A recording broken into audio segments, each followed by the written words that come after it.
네, 새해 첫날 박근혜 대통령의 집권 2년차 임기가 시작됐습니다. 하지만 새해에는 대내외적으로 풀어야 할 숙제가 첩첩이 쌓여 있습니다. 박 대통령의 집권 2년차 과제를 김정균 기자가 짚어봤습니다.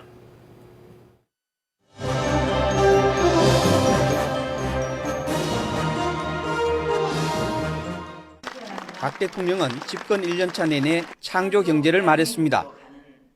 금융업의 경쟁력을 높이고 금융 지원을 강화해서 창조 경제의 시드머니가 넘치도록 만들 것입니다.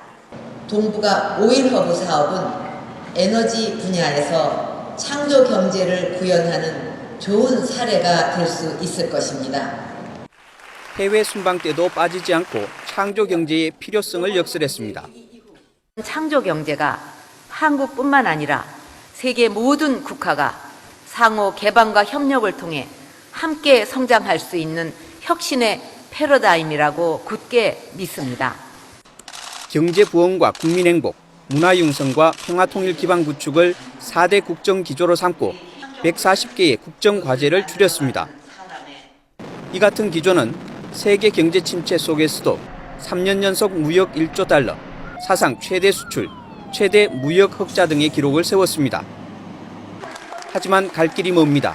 이제 겨우 경제 회생의 불씨가 살아났고 경제의 새로운 패러다임인 창조 경제는 기반은 구축했다지만 여전히 지지부진한 상태입니다. 집권 2년차를 맞은 박 대통령은 새해를 반드시 실천과 성과의 해로 만들어야 한다는 강한 압박을 받고 있습니다.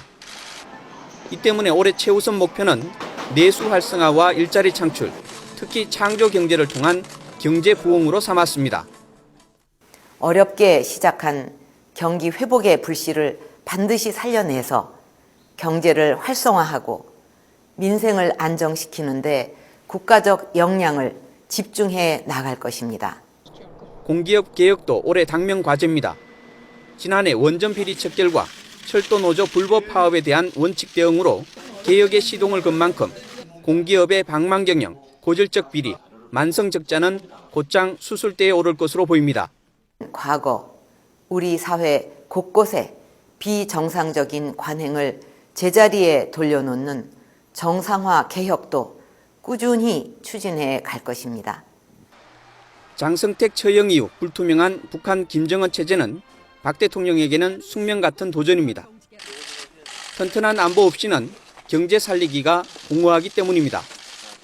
북한의 도발 가능성에 대비하여 빈틈없는 안보 태세와 위기관리 체제를 확고히 하고 한반도의 평화를 보다 적극적으로 만들어가면서 평화 통일을 위한 기반을 구축해 나갈 것입니다.